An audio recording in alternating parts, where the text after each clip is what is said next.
Straight to the big earnings of the day. Tech Mahindra reported second quarter numbers that were in line with the street view. Profit was up by 16% sequentially.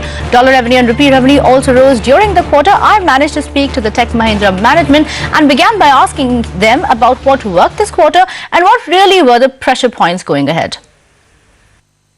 We'll continue to diversify geographies, and I do believe that we will continue to, while focus on each of these segments, I think we will continue to be a company which is more invest and create a firm for future. Okay. Manoj, margins are strong this quarter. Obviously, there's been a certain amount of benefit of utilization, benefit of the absence of the H-1B visa cost. But going forward in that case, what is the outlook on margins, keeping in mind the currency woes that are prevalent across various geographies? So if you look at the quarter, and I'll talk a little bit about what we have achieved. In my mind, I think clearly there's been a improvement in some of the basic metrics you spoke about, utilization, etc. So in my mind, some of the easier wins are there. We're seeing it, and maybe there's a little bit more there. But clearly, the next layer of things around, there are so many investments we are making, whether it's in acquisitions. So you know that the acquisitions are at a lower margin.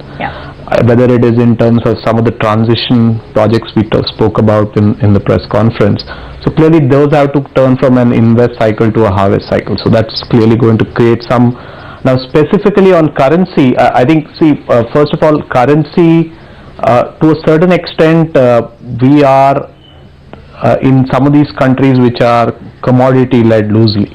And the currency impact is going to be there on both the top line and the bottom line. So from our perspective, what we actively manage is really, if I take the largest proportion of my cost and revenues, it's US dollars, GBP and Euro. So those three we actively manage through a hedging policy. But the other currencies, today they add up to, so for example, this quarter 25% of our currency exposure actually depreciated against the rupee. So we had a negative impact.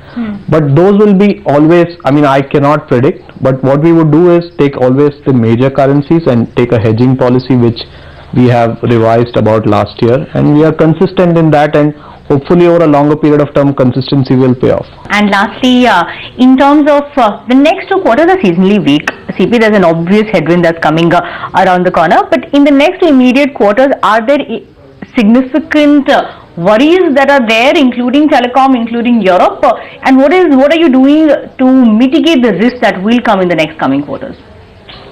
You know, I have one blessing, and that blessing is Comviva.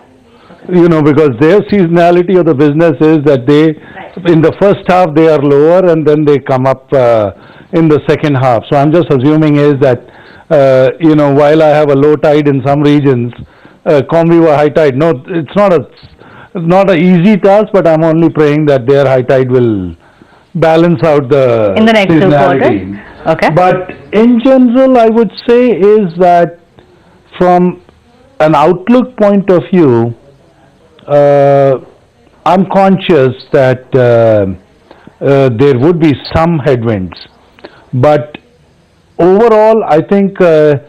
Because we are focused on diversifying service offerings, because we are focused on diversifying markets, I think we will do a better job than most of my other people in the business. In one line, if I've done the math right, some of the benefit of the acquisition has come in.